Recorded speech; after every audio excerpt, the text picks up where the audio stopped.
మనందరికీ దావీదును గురించి తెలుసు. దావీదు కాలంలో ఉన్న ప్రవక్త పేరేంటండి? నాతాను ప్రవక్త. నాతాను ప్రవక్త దావీదుకు చాలా కావలసిన సన్నిహితుడు. అలాగే నాతాను ప్రవక్త మంచి స్నేహితుడు కూడా.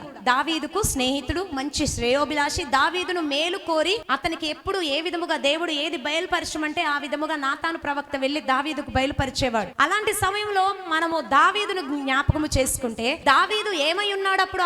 ఆ సమయంలో రాజయ్యుండి దావీదు పాపము చేశాడు బెత్షెబాతో మోహించి పాపము చేసినప్పుడు నాతాను ప్రవక్తకు దేవుడు బయలుపరిచాడు, వెళ్ళు, ఇదిగో దావీదు ఈ విధముగా నాకు వ్యతిరేకముగా పాపము చేశాడని చెప్పినప్పుడు నాతాను ప్రవక్త ఆలోచించాడా? దావీదు రాజు, మహారాజు, నేను వెళ్ళి ఆయనకు చెబితే ఏమైనా చేస్తాడేమో, నన్నేమైనా అంటాడేమో, లేకపోతే రాజుకు నాకు ఉన్న స్నేహం తొలగిపోతుందేమో, రాజుకు నాకు మధ్యలో ఉన్న ఆ సంబంధాలు విడిపోతాయేమో అని ఏమైనా ఆలోచించాడా నాతాను ప్రవక్త? కానీ నాతాను ప్రవక్త ఏం చేశాడంటే, దావీదు మహారాజా ఉన్నప్పటికీ తాను తననేమైనా చేస్తాడేమోనని ఆలోచించకుండా ఏం చేశాడో తెలుసా? ఆ బంధానికి ఎటువంటి ఒకవేళ ప్రమాదము వాటిల్లినా నా దేవుడు కంటే నాకు ఎక్కువ కాదని చెప్పి నాతాను ప్రవక్త వెళ్ళి దావీదుకు చెప్పినప్పుడు దావీదు ఏం చేశాడు? నేను రాజు అయినప్పుడు తన చట్టము, తన న్యాయము, తనకి ఏదైనా చేయగల అధికారం రాజుకుంది.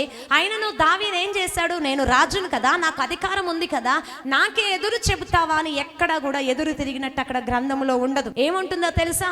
అయ్యో అని వెంటనే మోకరిల్లి కన్నీటితో ప్రార్థన చేసి ఏమి చెయ్యాలని నాతాను ప్రవక్తను అడుగుతాడు. దేవుడు బయలుపరిచింది నాతాను ప్రవక్త దావీదుకు తెలియపరుస్తాడు. ఈ రోజుల్లో చాలా మంది క్రైస్తవులు ఒకటి చిన్నది ఇది విశ్వాసంలో ఇలా ఉందని ఏదైనా దైవ సేవకులు వచ్చి చెబితే గమనించినప్పుడు చెబితే ఇలా చెప్పాలా, అలా చెప్పాలా, వాటికి ఎన్నో ఇక కారణాలు ఎన్నో వెతుకుతూ ఉంటారు, ఎన్నో మాటలు వస్తూ ఉంటారు. కానీ ఒకటి మాత్రం చెబుతున్నాను, దావీదు నాతాను ప్రవక్తకు లోబడలేదండి. ఆయన నాతాను అని ఒక స్నేహితుడుగా చూడలేదు,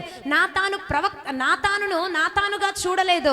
ఆయన దేవుని సేవకుడని గమనించి దేవుని సేవకుడికి విలువిచ్చాడు కాబట్టి దావీదు హెచ్చింపబడ్డాడు. నీవు నేను కూడా నా దైవ సేవకుణ్ణి ఒక మనిషిగా చూస్తే, ఒక అక్కగా చూస్తే, ఒక అన్నగా చూస్తే, ఒక స్నేహితుడిగా చూస్తే, ఒక బంధువుడుగా చూస్తే నువ్వు ఆయన మాటకు లోబడవు. ఒక దైవ సేవకుడు, ఒక అభిషేకం కలిగిన వానిగా దేవుడు ఏర్పరచుకున్న వాడిగా నీవు నేను చూసినట్లయితే అప్పుడు మనం ఆయన మాటకు లోబడతాం. లోబడినట్లయితే నీవు నేను ఆశీర్వదించబడతాం. నాతాను ప్రవక్తకు దావీదు లోబడ్డాడు కాబట్టి ఆయనకు మేలు కలిగింది. ఆమె దావీదుని దేవుడు అంటున్నాడు నా హృదయానుసారుడు అంటున్నాడు. ఈ రోజుల్లో ఎంతమంది ఆ విధముగా ఉన్నారు చెప్పాలి? ఎంతమంది? 28వ అధ్యాయం సామెతలు 23వ వచనం, నాలుకతో ఇచ్చకములాడు వాని కంటే నరులను గద్దించువాడు తుదకు ఎక్కువ దయ పొందును.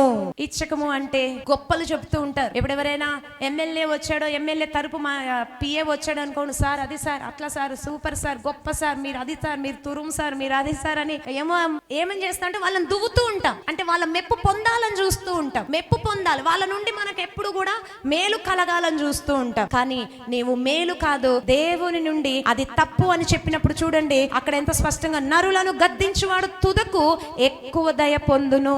ఒకవేళ నీకు ఆ విధమైన ఏదైనా ఎదురైనప్పుడు నువ్వు దానిని చూసి చూడకుండా ఉన్నట్లయితే, తప్పు నువ్వు ఒప్పుకోకుండా నువ్వు కప్పుకున్నట్లయితే జాగ్రత్త. దేవుని ఉగ్రత నీకు నాకే. వాక్యంలో ఉన్నది ప్రతి ఒకటి కూడా పొల్లు పోకుండా జరుగుతుందంట. ఒకవేళ మీకెవరికైనా అలాంటిది మీ ఎదుటివారి పట్ల మీకు కనబడితే చెప్పండి, అమ్మా మీరు ఇలా ఉండకుండా ఉంటే మంచిది, మీరు ఇలా ఉంటే మంచిది అని చెప్పండి. చెప్పుట నీ పని, కార్యం చేయుట దేవుని పని. ఆమేన్. అట్టి కృప దేవుడు మనందరికీ దయచేయును గాక.